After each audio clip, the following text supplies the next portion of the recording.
오늘도 주님 안에서 승리하는 복된 하루가 되시기를 간절히 축원을 드립니다.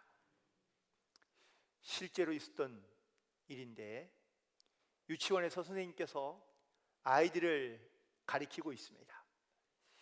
그날은 마침 언어 영역에 대한 이야기를 하고 있었는데 아이들에게 자, 고자로 시작하는 말을 한번 해볼까요?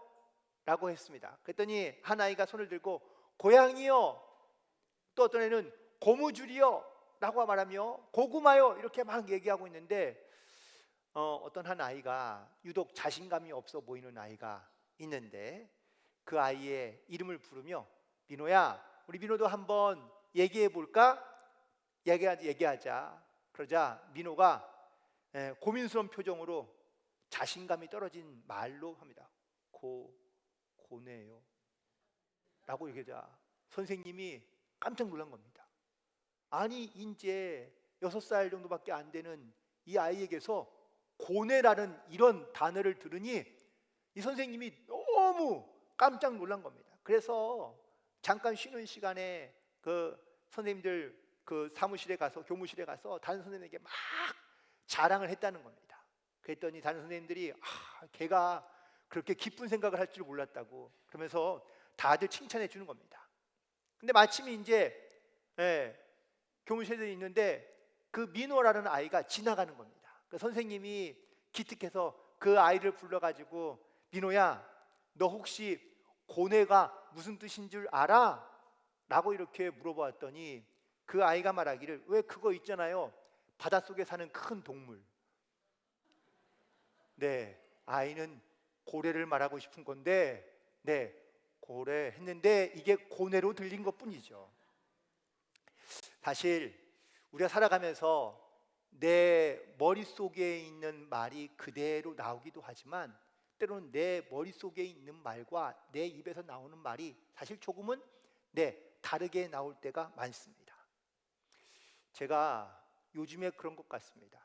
가끔 저희 아내한테 혼이 나는데 자꾸 이름을 바꿔서 얘기한다는 거예요. 제 머릿속에는 분명 바울인데 제 입으로 나올 때는 다윗이 나오기도 하고 혹은 또 다른 성경의 인물이 나오기도 할 때가 있는 것을 느낄 수 있습니다. 혹시 여러분들 살아가면서 불편함을 느낄 때가 많이 있으시죠? 오늘 아마 제가 말씀을 오늘 제목은 나는 무엇을 믿는가에 대한 설교를 준비했는데 제가 오늘 예화로 드린 이 불편함에 대한 이야기도 어쩌면 설교 속에 작은 또 설교처럼 사실 준비해 보았습니다. 그래서 오늘 제 설교가 뭐 아니면 도움입니다. 이걸 기억하든지 아니면 제가 오늘 드리는 설교 말씀을 기억하든지 상관없습니다. 둘 중에 하나만 기억하셔도 괜찮을 것 같습니다. 예전에 있는 원시인들은 다 걸어다녔죠.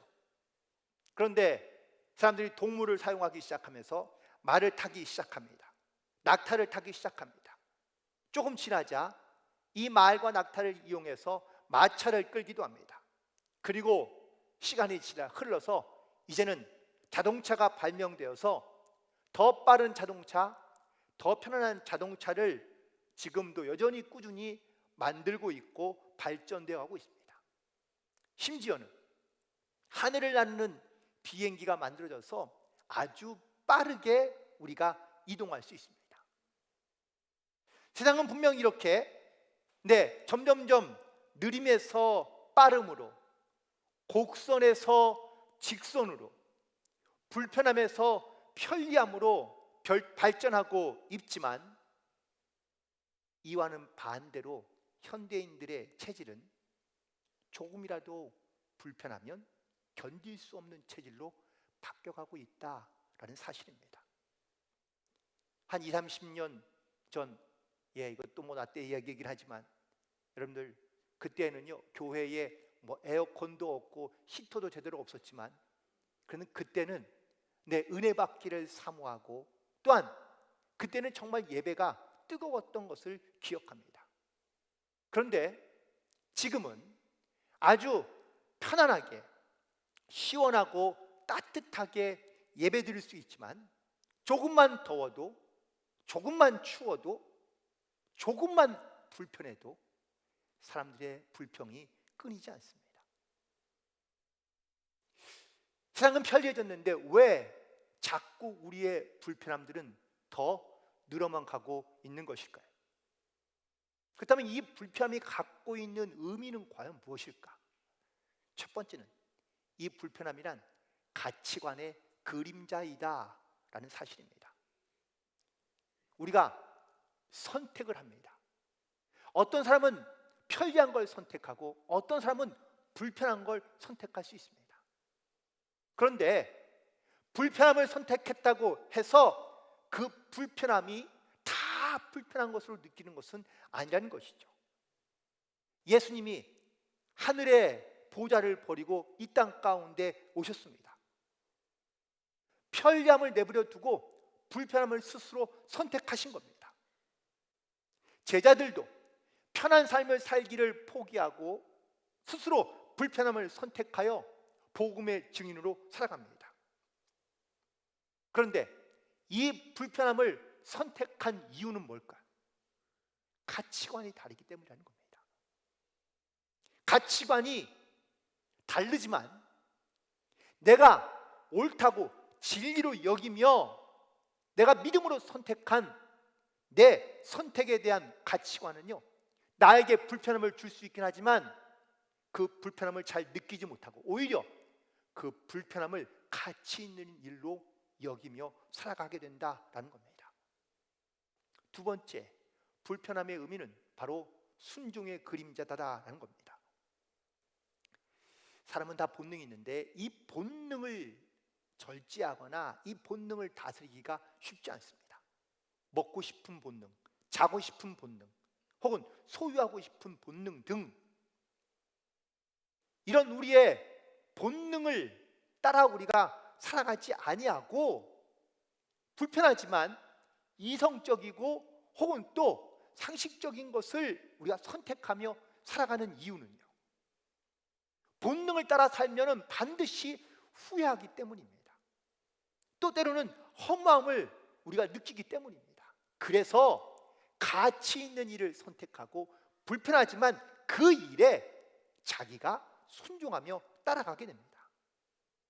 그런데 놀랍게도 이 불편함을 선택하여 순종하며 나아가게 되면 우리 안에 만족과 감사함이 생기게 된다라는 사실이죠. 세 번째, 이 불편함의 의미는 사랑의 그림자이기 때문에 그렇습니다. 사랑하는 사람을 위해서라면 우리가 불편함도 감내하게 된다는 것이죠.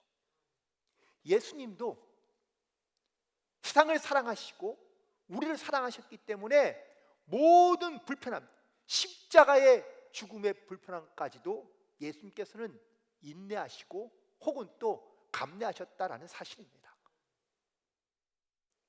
마찬가지입니다. 나도 누군가를 사랑하고 또한 사랑하는 마음을 갖기 시작하면 불편하죠. 여러 가지 많은 불편한 것이 있지만 하지만 그 불편한 것이 불편함으로 느껴지지 않는다라는 사실입니다. 그리고 마지막으로 이 불편함은 반드시 보상이 따른다라는 겁니다. 많은 사람들이 불편하게 살아가는 것이 어렵고 힘들다고만 말하고 또한 아무런 보상도 없다면 누가 과연 그 불편함을 선택하겠습니까? 바울도 베드로도 불편함을 스스로 선택합니다. 평안한 삶을 버리고 예수를 따르며 복음을 전하였는데 그들 가운데 돌아온 보상은 뭐였죠? 세상이 주는 보상, 세상이 말하는 보상이 아니라 하나님 나라의 보상이 그들 가운데 주어지게 되었다라는 사실입니다. 우리가 세상에서 그리스도인으로 살아간다는 것은 분명 불편한 일입니다. 때로는 어렵기도 하고 힘들기도 합니다. 하지만 이 불편함에는 반드시 하나님의 보상이 있는 줄로 믿습니다. 물론 우리가 원하는 세상적인 물질적인 물론 보상도 우리 가운데 있을 수 있지만 더 중요한 것은 영적인 보상이 있다라는, 하나님 나라의 보상이 있다는 이 사실을 반드시 기억하시고, 때로는 우리 가운데 신앙과 믿음의 또한 이것을 지켜가는데 여러 가지 많은 불편함이 있을지라도 여러분들 이 불편함의 의미를 잘 깨닫고 우리의 믿음의 가치관 또한 순종과 사랑과 보상에 하나님의 역사가 있음을 기억하고 우리의 믿음을 온전히 지켜 하나님께 나아갈 수 있는 그런 저와 여러분 되기를 간절히 축원을 드립니다. 믿음에는요 크게 두 가지를 이야기하는데, 처음에는 믿음의 행위가 있고 또한 그 다음에는 믿음의 대상이 있다라는 사실입니다. 믿음의 행위는 뭡니까? 믿음의 대상에게 내가 행하는 겁니다. 행동하는 겁니다. 믿음의 대상은 하나님이십니다. 그 하나님을 향하여 우리가 예배하고 기도하고 찬양하며 헌신하는 것, 이것이 다 믿음의 행위에 속한다고 말할 수 있습니다. 하지만 믿음의 대상을 없고 그한 믿음의 행위가 없다면 그러면 굳이 이런 행동들을 할 필요가 없다는 것이죠. 예를 들어서 우리 오늘 이렇게 예배를 드리고 있는데 여러분들 이 자리에 앉아서 예배를 드리고 있는 이유가 뭘까요? 그건 우리가 보이지 않는 믿음이 우리 가운데 다 기본적으로 우리 가운데 있기 때문입니다. 어떤 믿음이냐? 하나님에 대한 믿음이 없다 할지라도 적어도 이 건물에 와서 예배드리는 이유는 여기 와서 예배드리는 것이 안전하기 때문이죠. 이 건물이 여러분들 금방 무너질 것 같은데 이 자리에 앉아서 예배드릴 분 있습니까? 그렇지 않습니다. 또 의자에 앉아 있는데 이 의자가 금방 부서질 거라고 여러분들 생각하시면 이 자리에 앉아 있을 수 있을까요? 우리는 살아가면서 우리가 믿음을 가지고 행하는 일들이 무척이나 많습니다. 다만 이거를 우리가 잘 의식하지 못할 뿐이죠. 우리가 믿음의 대상으로 하나님께 예배하는 이유는 바로 하나님께서 내 삶의 확실한 믿음의 증거들을 우리 가운데 나타내고 보여주시기 때문이라고 말할 수 있습니다. 과연 그럼 우리는 믿음의 대상으로 우리는 과연 무엇을 믿고 있는가? 오늘 사실 이 본문에 있는 말씀이 로마서의 가장 핵심적인 주적인 말씀이라고 말씀할 수 있습니다. 이 믿음으로 말미암아 우리가 하나님께 나아가며 구원받은 하나님의 자녀가 되었다는 사실을 증거하고 있는데, 오늘 나는 이 믿음의 고백들 안에서 나는 무엇을 믿고 있는지를 다시 한번 돌아보고 또한 결단할 수 있는 시간 되기를 간절히 소망하는데, 크게 두 가지만 말씀드릴 텐데, 첫 번째는 바로 우리는 구원해 주시는 하나님의 능력을 믿는다라는 믿음의 고백입니다. 이 구원해 주시는 하나님의 능력을 믿는다라는 이 고백에는 바로 내가 주님을, 복음을 부끄럽게 여기지 않겠다는 믿음의 결단입니다. 오늘 본문 16절에 있는 말씀이죠. 내가 복음을 부끄러워하지 아니하노니 이 복음은 모든 믿는 자에게 구원을 주시는 하나님의 능력이 된다고 말하고 있습니다. 바울은 복음에 대하여 전혀 부끄러워하지 않는다라고 고백하고 있습니다. 이 말은 복음을 부끄러워하는 사람들이 많이 있다라는 그런 전제를 말하고 있는 것이죠. 왜 예수님을 믿으면서도 혹은 또 예수님을 믿는다고 고백하면서도 또 신앙생활을 하면서도 우리는 왜 복음에 대하여, 하나님에 대하여, 예수님에 대하여 담대하지 못하고 부끄러운 마음을 가지고 살아가고 있는 것일까? 내가 세상에 나가서 많은 사람들 가운데 내가 예수를 믿는다 혹은 예수님에 대하여 담대하게 증거하며 선포하는 것이 아니라 주저하고 부끄러워하고 숨기려 하고 있는 이유는 과연 무엇일까? 내가 주님을 부끄럽게 여기는 이유는 과연 무엇일까라는 겁니다. 그 이유를 가만히 묵상해 보니 몇 가지의 이유가 있겠지만 첫 번째는 내 안에 구원의 확신이 부족하기 때문이 아닌가. 내가 하나님의 십자가의 사랑과 은혜로 구원받았다는 이 구원의 확신이 내게 약하거나 아니면 부족하기 때문에 내가 주님의 이름을 말하는 것이, 복음을 말하는 것이 부끄러운 것이 아닌가라는 겁니다. 그리고 또 하나는 매우 중요한데, 이 복음의 능력과 하나님의 역사를 내가 경험해 보지 못했기 때문이 아닐까. 바울이 복음을 부끄러워하지 않는다고 고백한 이유는 구원의 확신뿐만 아니라 그가 예수를 만나는 경험을 했기 때문이라고 말할 수 있습니다. 하지만 하나님을 만난 경험이 없는 사람들은, 체험이 없는 분들은 담대하게 내가 만난 예수님에 대하여, 내가 아는 예수님에 대하여 증거하기 쉽지 않다는 것이죠.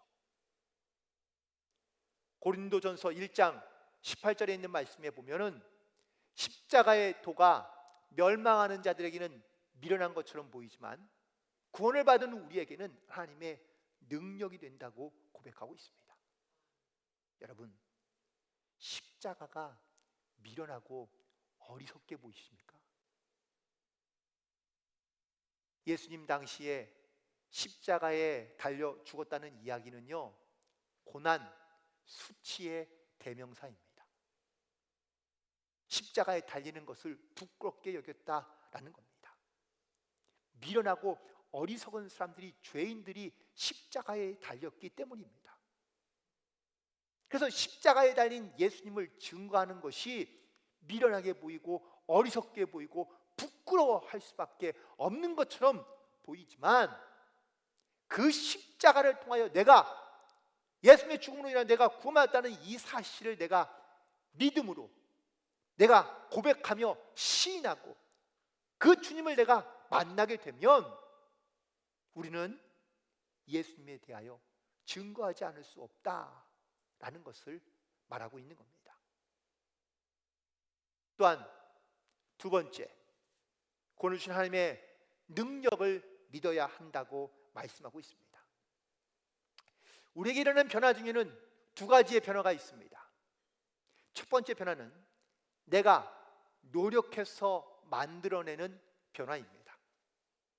예를 들어 내가 열심히 공부해서 내 성적이 올라가는 것, 땀 흘려 열심히 일해서 경제적으로 안정이 되는 것, 규칙적인 운동을 통하여 내가 건강해지는 것, 이런 것들이 내가 노력해서 얻을 수 있는 변화들입니다. 그런데 노력해도 내가 안 되는, 노력으로는 안 되는 불가능한 변화들이 있습니다. 그건 바로 사람의 본성 자체가 변하고 거룩해지는 것,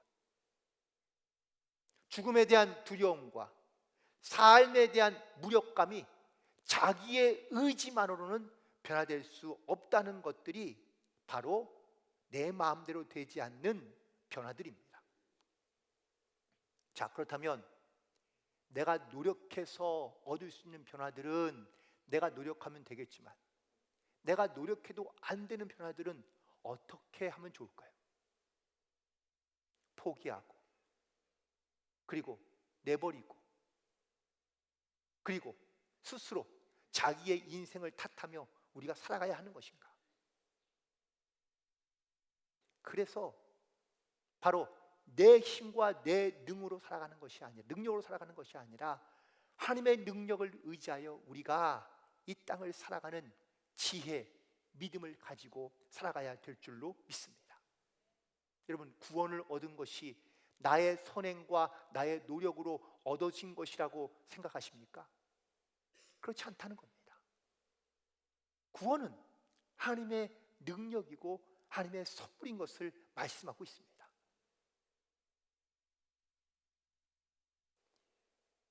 사도신경을 영어로 아포스톨레스 크리드라고 이야기하는데, 그런데 이 말에 이 가장 오래된 이름은 심볼룸 아포스톨루름이라는 이 헬라어에서 시작된 겁니다. 이 말은 사도들의 표지 혹은 상징이라고 번역할 수 있는데요. 원래 사도신경은 세례식으로부터 출발했다고 합니다. 세례를 받을 때 묻습니다. 당신은 하나님이 전능한 하나님이 되시고 천지의 창조주이심을 믿습니까? 라고 물으면 네, 믿습니다 라고 대답합니다. 바로 이 사도들의 질문에 내가 믿습니다 라고 고백하는 그 내가 믿습니다라는 이 고백이 바로 크리드, 그리스어로는 크레도인데, 이 말은 사도들의 질문에 내가 믿습니다라고 고백하는 것이 사도신경이 되어서 지금까지 우리 가운데 내려오게 되었다라는 사실입니다. 사도신경은 세례를 받고 교회 공동체의 일원이 되었다는 표시이기도 하지만 일종의 암호이기도 했다는 겁니다. 당시 초대 1세기, 2세기 당시에 기독교에 대한 탄압이 엄청나게 강할 때 암호의 표시로 물고기의 표시를 그리기도 했고요. 그리고 바로 이 크레도라는 이 말, 내가 믿는다라는 이 말을 통해서 암호로 서로가 통용하게 되었고, 이것을 알지 못하면 교회 공동체 안에 들어오기 어려웠었다고 이야기합니다.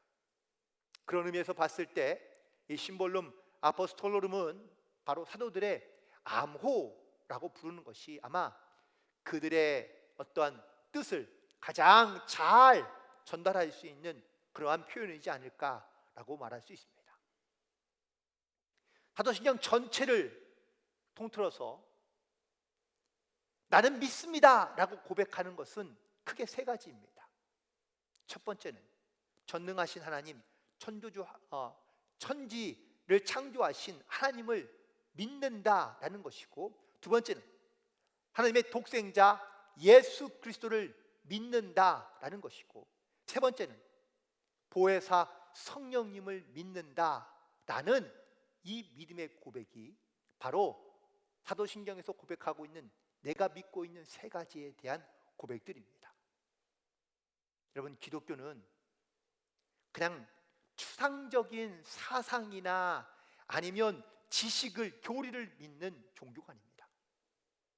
기독교는 어떤 원리나 진리를 따르고 혹은 또 어떠한 사상을 따라서 우리의 삶을 조금씩 나아지게 하는 것에 목적을 두는 것이 아니라 삼위일체이신 하나님을 믿고, 그리고 또한 우리가 믿음으로 말미암아 구원을 얻게 되었다는 이 확실한 예수님에 대하여 증거하며 또한 그 증인의 삶을 살아가는 것이 바로 그리스도이라는 것을 말씀하고 있습니다.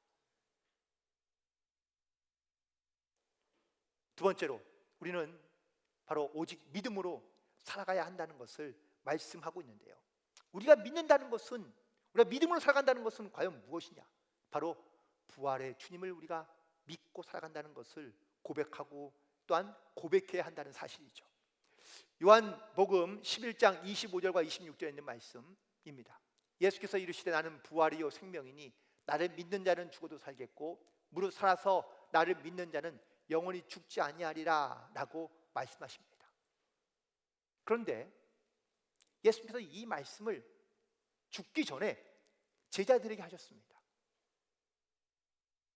한 번만 말씀하신 것이 아니라 예수님께서 반복해서 몇 번을 말씀하셨는데, 그런데 이때 제자들은 예수님의 말씀을 들었지만 아무도 예수님의 말씀을 믿지 않았습니다.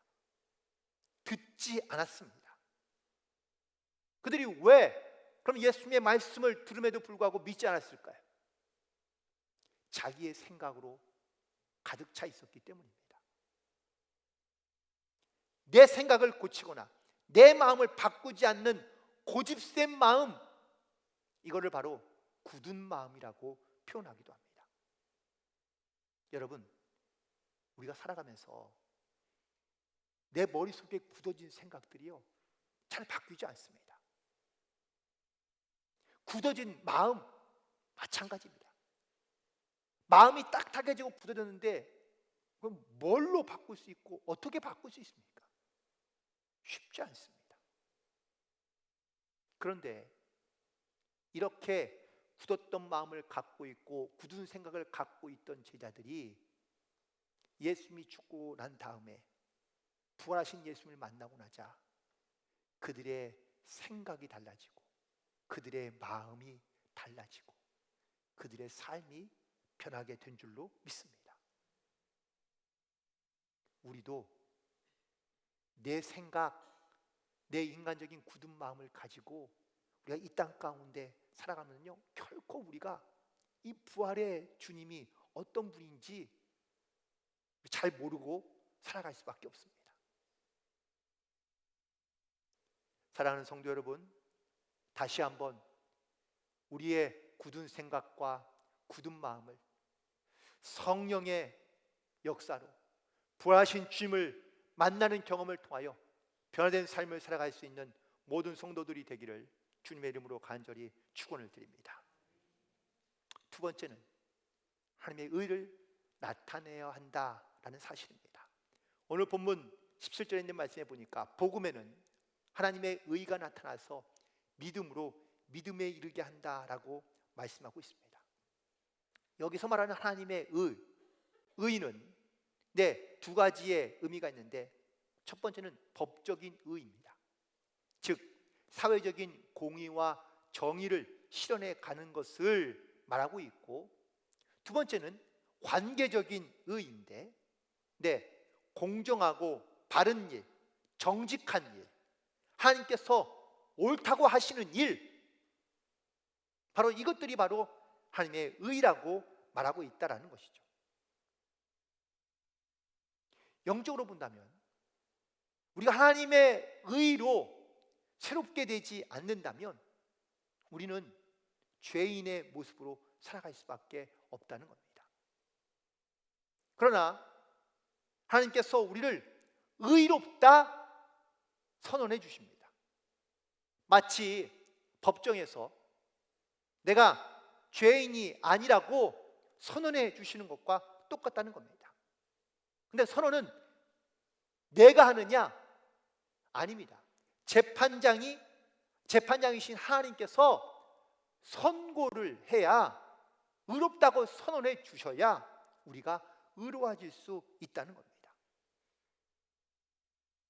루터가 오늘 본문에 있는 말씀을 묵상하고 연구하다가 깨달은 사실은, 내가 열심히 고행하고 또한 내가 내 육체의 고통을 더하고 내가 하나님의 말씀을 잘 지켜서 행한다 해서 내가 의로워지는 것이 아니라는 것을 깨닫게 됩니다. 내가 의로워질 수 있는 것은 하나님께서 나를 의롭다고 말씀해 주셔야 내가 의로운 사람이 될 수 있는데, 루터는 어려서부터 수도원에서 자라고 또한 그도 역시 목사로 설교자로서 설교도 하는 사람이었는데 이거를 깨닫지 못하고 있다가 나중에서야 그가 깨닫게 되었다는 겁니다.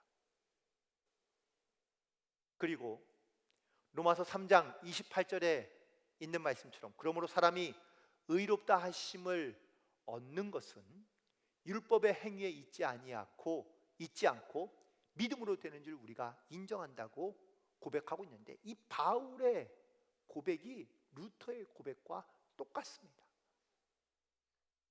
그런데 바울과 루터의 고백만 있느냐? 아니요. 우리도 마찬가지입니다. 내가 하나님을 알고 내가 말씀도 잘 지키며 율법을 지킨다 해서 내가 의로워지는 것이 아니라 하나님께서 나에게 의롭다 말씀해 주셔야 우리가 의로워질 수 있다라는 것이죠. 결국 우리는 내 의로 하나님 앞에 서는 것이 아니라 하나님의 의롭게 하심으로 말미암아 우리가 주님 앞에 설 수 있다는 사실을 반드시 깨닫고 그 주님의 뜻, 주님의 의를 이루며 살아갈 수 있는 그런 저와 여러분 되기를 간절히 소망합니다. 그리고 세 번째 마지막은 약속의 말씀을 믿어야 한다는 겁니다. 마태복음 5장 18절에 있는 말씀에 보니까 진실로 너희에게 이르노니 천지가 없어지기 전에는 율법의 1.1획도 결코 없어지지 아니하고 다 이루겠다고 말씀하십니다. 여러분, 우리가 말하고 있는 믿음이란 과연 뭘까요? 내가 믿습니다 해서 그게 과연 믿음이라고 말할 수 있느냐?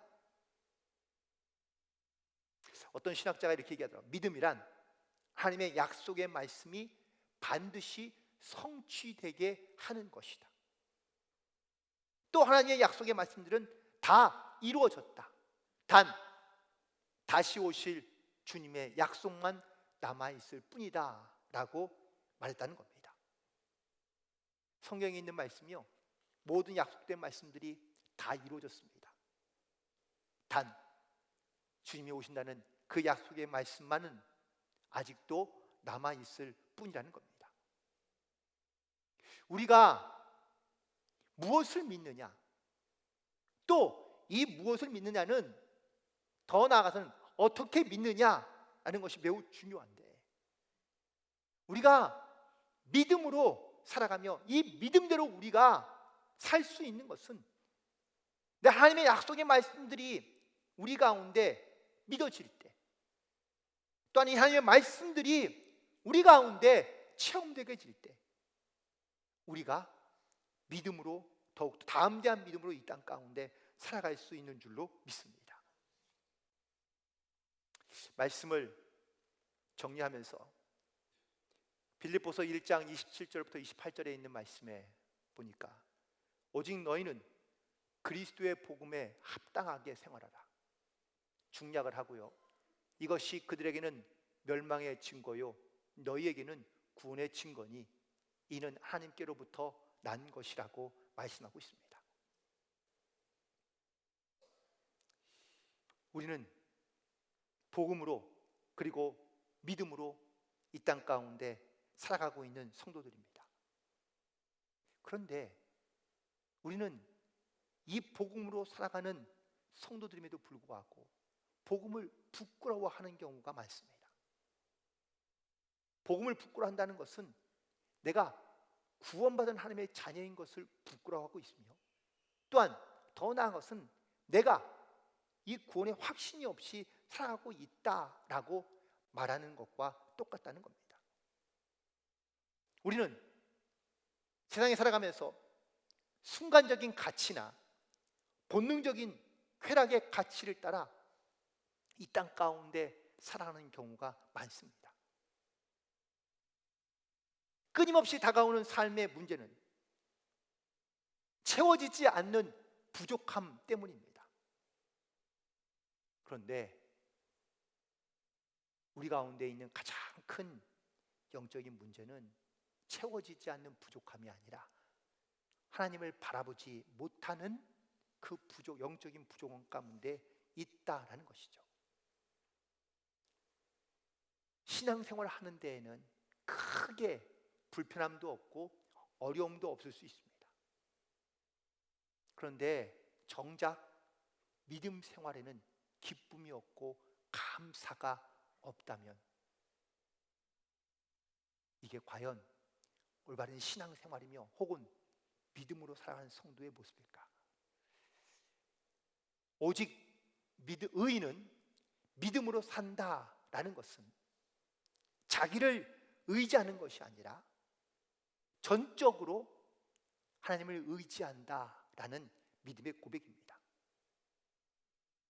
순종하지 않는 믿음은 믿음이 될 수 없습니다.